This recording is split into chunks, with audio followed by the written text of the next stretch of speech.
Hey, welcome back to Greels, Reels, everybody, the podcast where I get to chat with athletes that I've got the pleasure of getting to know through working in the crazy world of sports. Today I am joined by a close personal friend, linebacker for the BC Lions, Khadim Mbaye. How you doing?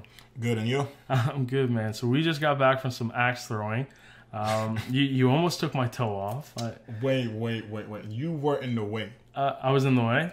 Okay, I mean, actually, no, you were not. Yeah, I was about 10 feet away from you. And you almost took my toe. But yeah, so that if you're listening to this, that video just came out last night. I definitely recommend go checking it out. We had a little axe competition. And it went great. But yeah, no, definitely check that out. And yeah, let's dive into things. And I took the L. I mean, I wasn't gonna spoil it for the people listening, but yeah, Khadim definitely took the L. I'd rather say it before they see it, you know. Just get that in the open.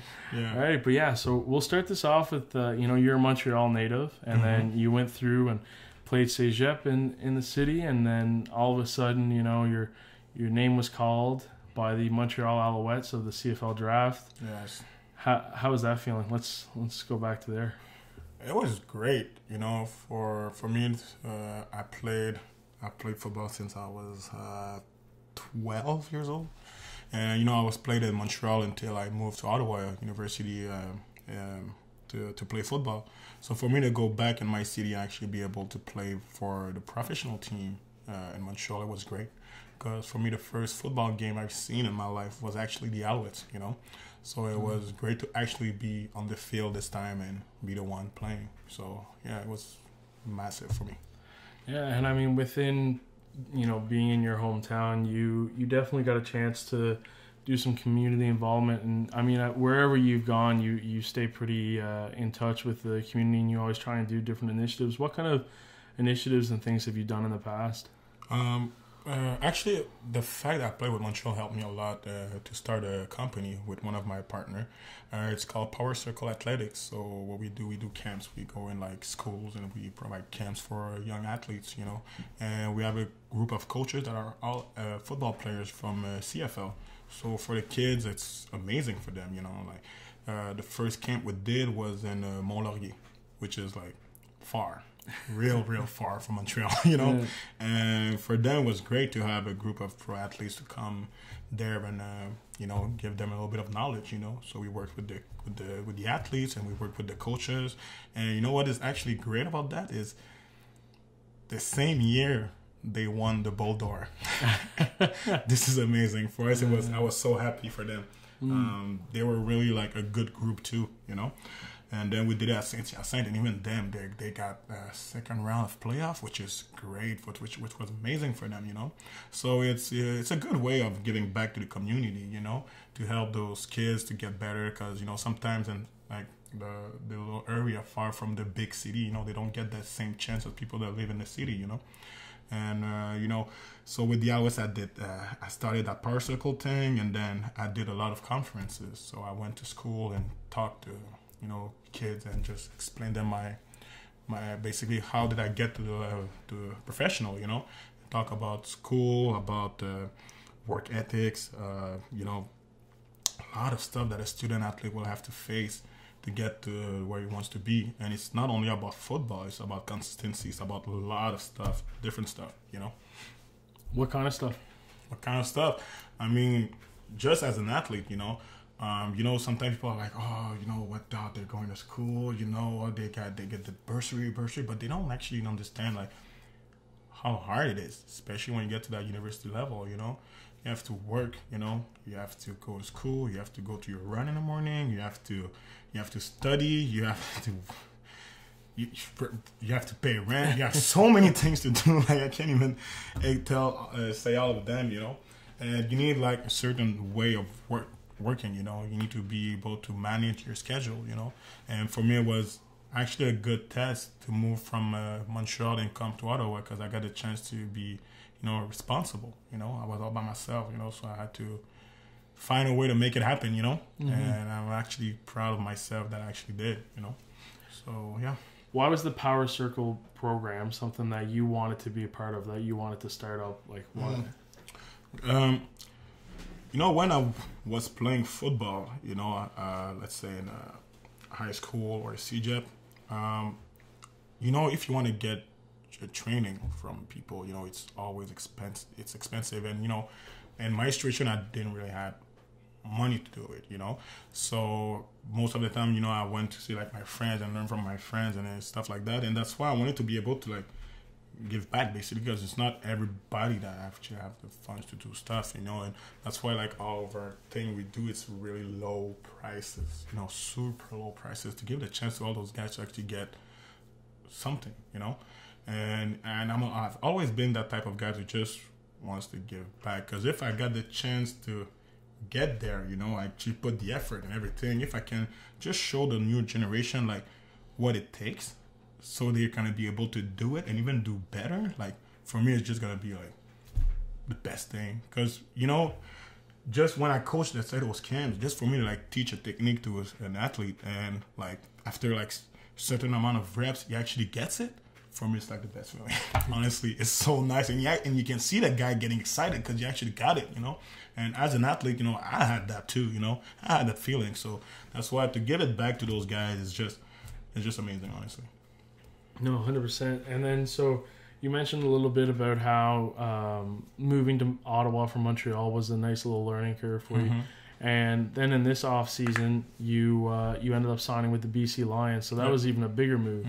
Ever been to the West Coast before? Not even. Yeah. Actually, yes, I did. Okay. I did. I went to for holidays. Okay. With my girlfriend's family, so I actually got the chance to see like Vancouver a little bit, even Surrey, where our facility is. It's funny because when I went there, you pass in front of the facility, but I didn't know that. 2 years later, I'm gonna be playing there. It's a little foreshadow. But yeah, and honestly, to move out west to see like how it is over there, it was just nice. It's so different, like it's different than the East Coast. I don't know how like there's. Just I feel like over there it's like people are less stressed. Yeah, less stressed on the way. I don't. Just the way people drive, let's say. Yeah. Like, people drive slow over there. So for me, the first time that I was driving, I was like, I look crazy on the road. But I was like driving at 90 on the highway, but I was fast, and I was like, this is bad. Because over here in Montreal, you can drive to 120, and nobody says anything, Yeah, no, for sure. So, what's it been like playing over in BC? Every road game is a flight for you guys, stuff like that. So what's that whole process like in just going through a CFL season there? It was actually nice because when I got there, my first week I was on the practice roster, and coming my second week I was already like on the active roster. So I had a chance to see a lot of playing time on special teams. So for me it was great to actually like get a feel of it, because when I was with the Alouettes, I only played 3 games. I was mostly on the practice roster. Unfortunately, like kind of end of the season, I pulled my hamstring, and that was it for me, But I'm actually glad, and I'm happy that I'm going back in May, and be able to like start again, and be healthy this time, and play the whole season, Yeah, no, I think. One thing that's pretty cool with BC is they've got a lot of moving parts there, and they just signed a new head coach. Exactly. So it's a new opportunity for everybody. Yeah. So you'll have Rick Campbell at the helm of things. Nice little Ottawa connection there too.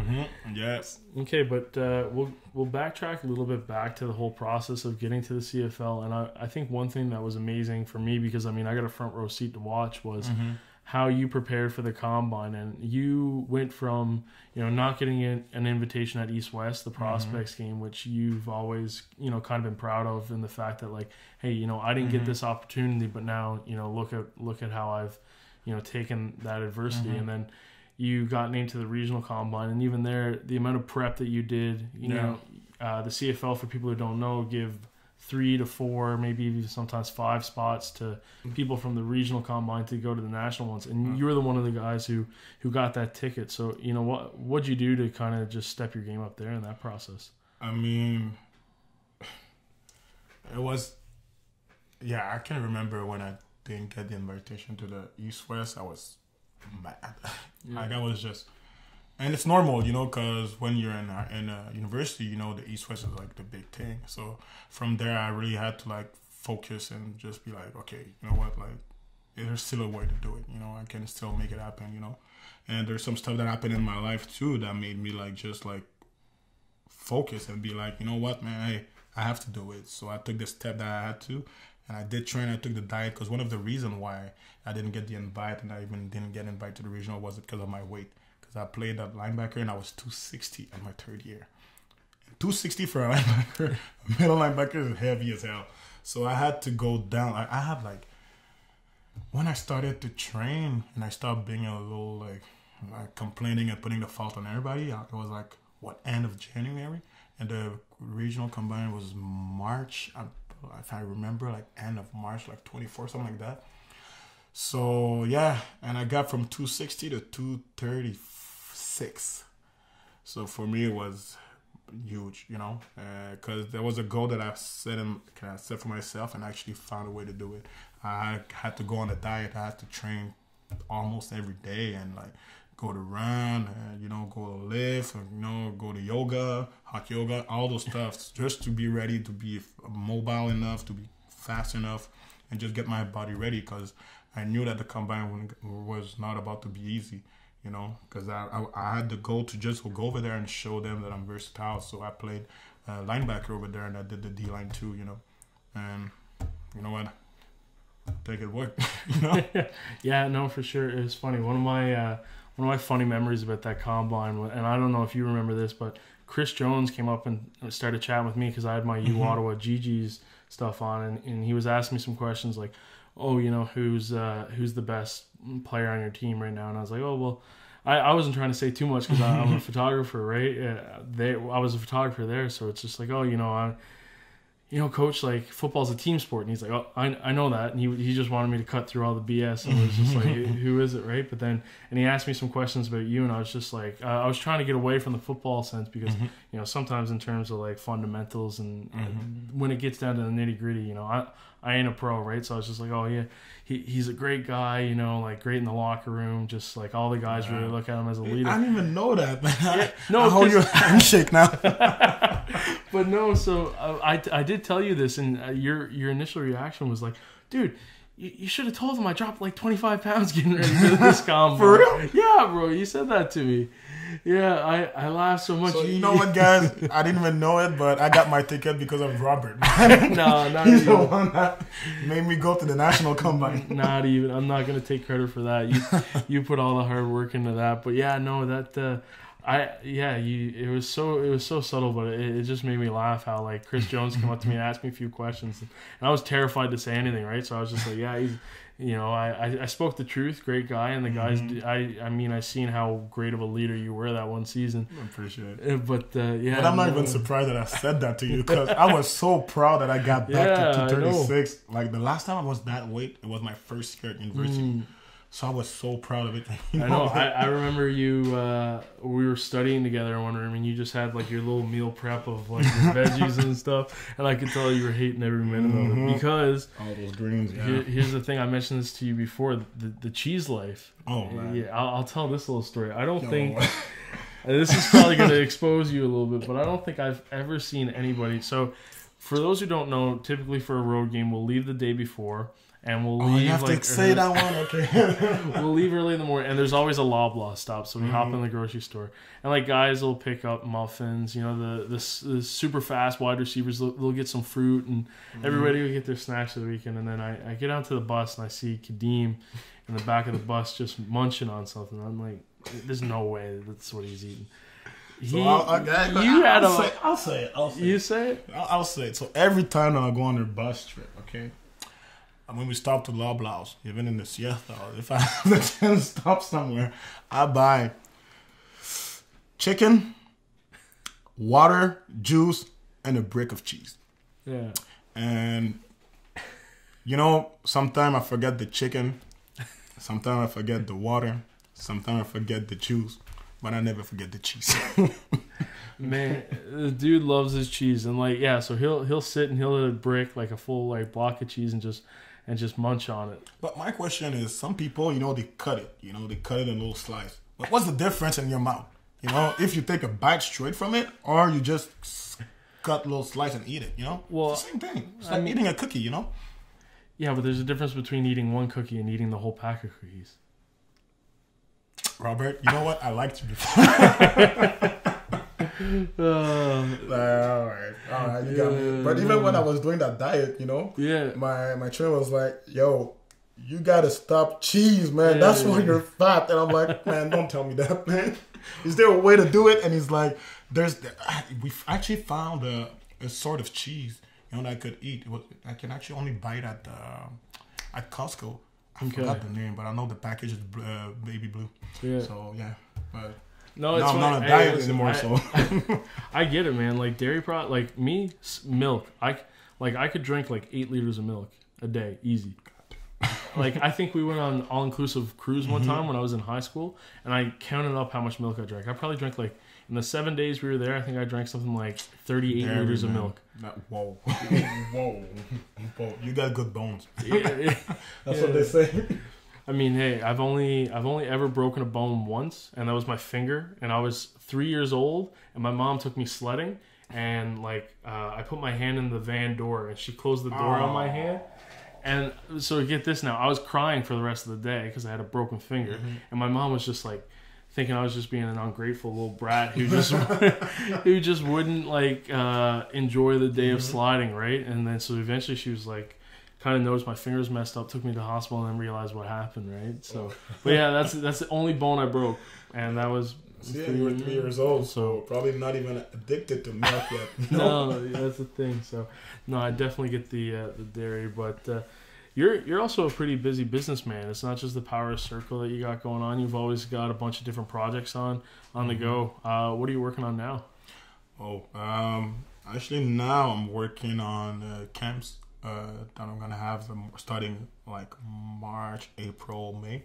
Okay. I actually have a showcase coming in Ottawa, just to give the chance to like all the athletes from 15, 16, 17 years old to just come and show their talents in front of a CJEP scout and university scouts, you know, just to give, because not everybody who actually gets the chance to always be on the field, you know, but sometimes, you know, you got some guys, they got skills, but no, they're not playing, so it's going to be an opportunity for everybody to come show their skills. So if you guys are down the March 28th at University of Ottawa, other than that, you know, I have other camps, like I said, with Power Circle happening in Montreal.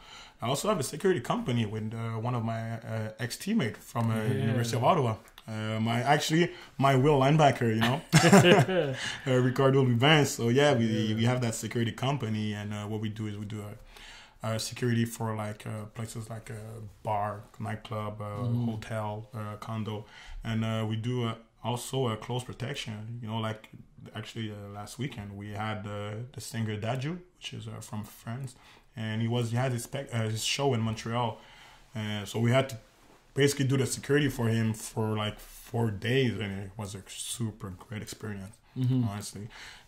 So yeah, that's what's happening now. I'm also doing personal training, so I actually do a personal training, like personal coach, like gym. Yeah, personal trainer. Yeah, like, personal trainer. So yeah, I'm also a personal trainer. So I just help people, you know, get in shape, basically. Even if I have to do it for myself, you know, I can still help people to do it, you know. So yeah, that's pretty much it. The security company, Power Circle, and the training stuff. And I also keep doing some conferences. It's still something that, you know, I'm never gonna say no to an opportunity to come and speak to people. I love how you say that's pretty much it, as in that's not a full workload, you know. Why do you keep yourself so busy? Like why? I mean, you know, the CFL is 6 months, you know, and you know you play the season, but think about it, like for me when I was at Montreal and with BC Lion, like I started my schedule at like 9:30, at 9 or 9:30, and we finished at like 1 or 1:30. But I mean, it's like 4 hours, you know, and then you got video, you go to the gym and stuff like that. But at the end of the day, like you can be done basically everything at 3, you know.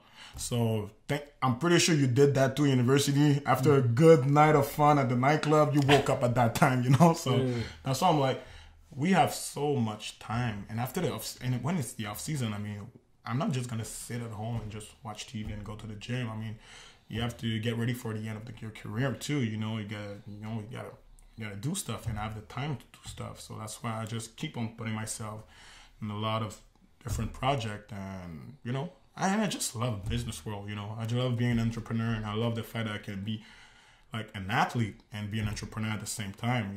And that all those businesses is something that's actually going to keep growing and growing and growing. But football, it's physical sport. You never know when it can stop. We've seen so many different situations. So you always got to be ready. I'm not like, how to say, I'm not only focusing on business. Like, also focusing on football. Keep doing my trainings. Keep doing all this stuff to be ready for the season. Really. So yeah, that's pretty much it. Yeah, no, for sure. I mean, I gotta be honest, if anybody's looking for security detail or anything, definitely check these guys out. You'll feel, I think, as safe as you possibly can walking in with Ricardo on one side and Khadim on the other. Yes, and we're probably the smallest guys on our team. So like this weekend, we showed when we pulled up at the airport, we had all those nice cars, and the singer, he got out and he saw we have two of our guys. Actually, Ibra, yeah. None of my teammates, Ibra and another guy, he played at Concordia. He's now playing with the Toronto Argonauts. Okay. I remember Simba, but like, one is 6'7", the other one is 6'8". So when I said that me and Ricardo were small, we were small. So it was the guy really loved it. That dude actually loved it. So yeah. Yeah, no, okay. So now this is the part of the podcast where I basically hand the topic over to you. So you get to, either share to the audience who's listening a life lesson, or, just kind of talk about whatever you want to talk about. Whether it's, a life lesson, childhood story. It could be a random fun fact that you just thought of. Has to be about me? It could be anything, Then I'm going to ask you a question. Okay. So, what made you start this podcast? This podcast, I think that's a pretty good question. So the video series and the podcast, the reason why I started this up is just because the thing that I found that I love the most about working in sports is the relationships that I've got to create with the athletes, right? Like, I mean, I was there for, your regional combine. I made a trip out to Montreal, and I got to see you in your hometown.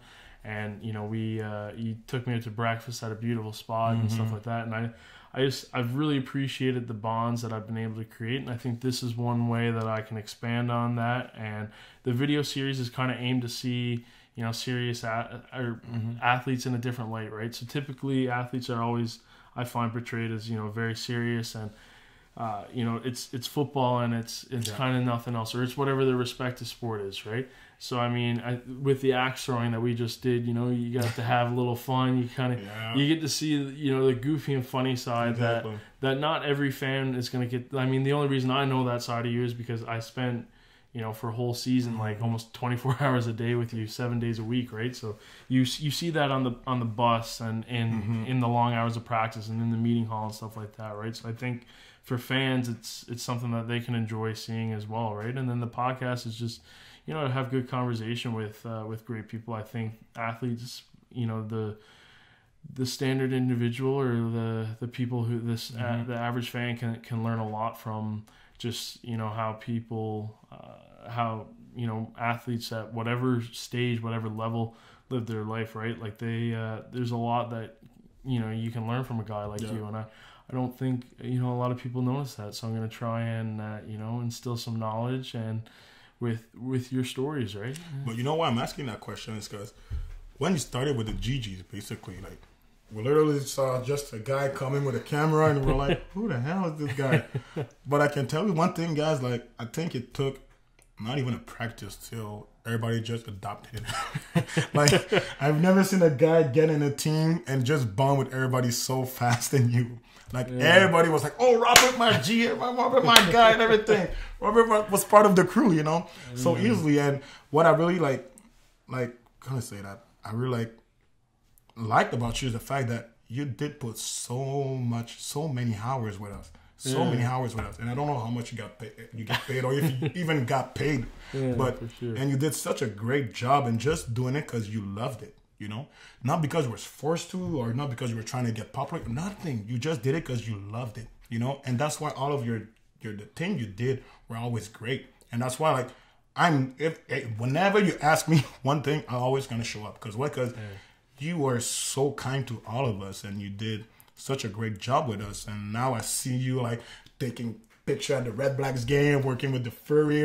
I'm just so proud because I like to see, like, the how to say that, the come up, basically. Yeah. And you had a big one, and that's why I had to ask that question, because I want you all guys to understand, like, what that guy went through, you know? Like, he started from the bottom, and, you know, he's still working, and every year, even every month, you know? You see, like, he's getting better and better. You even got invited. You had a nomination for the Face magazine. Yeah. How you felt about that one, though? That was cool. No, you've like changed this into interviewing me now. But no, it was awesome, right? Like, I mean, I can't say enough about the city of Ottawa, right? Like, I'm a small town kid who came from a pretty small. A small hometown, and like when we play Panda and stuff like that, and I look around, there's like 24,000 people there. Like, I grew up in a town of 6,000, right? So it's always crazy. But yeah, where you from again? Newfoundland. Newfoundland. You know? Okay. Yeah, I've never been there. Yeah, I know. And I don't know if I want to go there. Hey, I mean, you just admitted anything I ask, you'll show up for. So maybe I'll take you. That's right. Maybe I'll take you and the twins and Ricardo and all the guys to Newfoundland and go fish. We do more than fishing. Eat some lobster. Yeah, man, we got good lobster. But I gotta say, I appreciate the kind words, man. Like that, you make me tear up. Like, this was, I didn't think you were gonna say that, but no, man, I gotta say, like, it's been fun. I can't. I'm almost speechless, man. Like, it's good. There you go. He's crying, guys. He's crying. I'm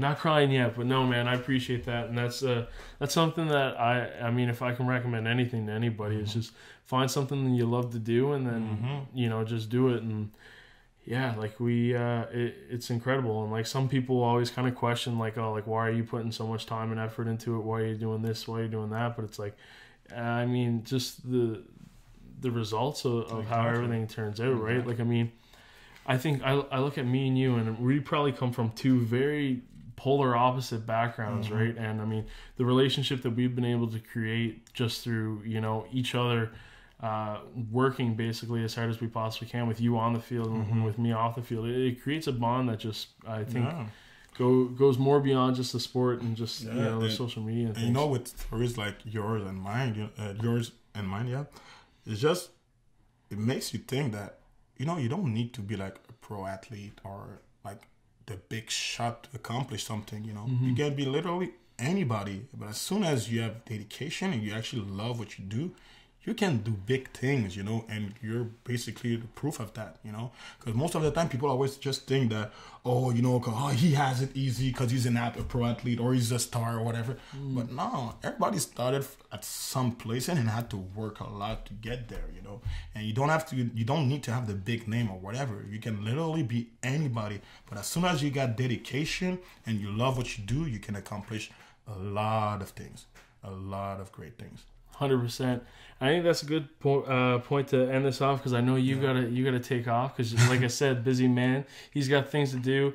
Khadim, thanks so much for joining me. Thanks to you, and really appreciate the invitation, man. Yeah, anytime. So guys, make sure to check Khadim out on social media and check out the video. That's where the links are to, you know, his social, Instagram and Twitter and all that. And yeah, like I said, if you need him, if you need security or any type of business, he's a great guy to work with. All right, guys, this has been another episode of Greels Reels. In the meantime, stay best kind. Thank you.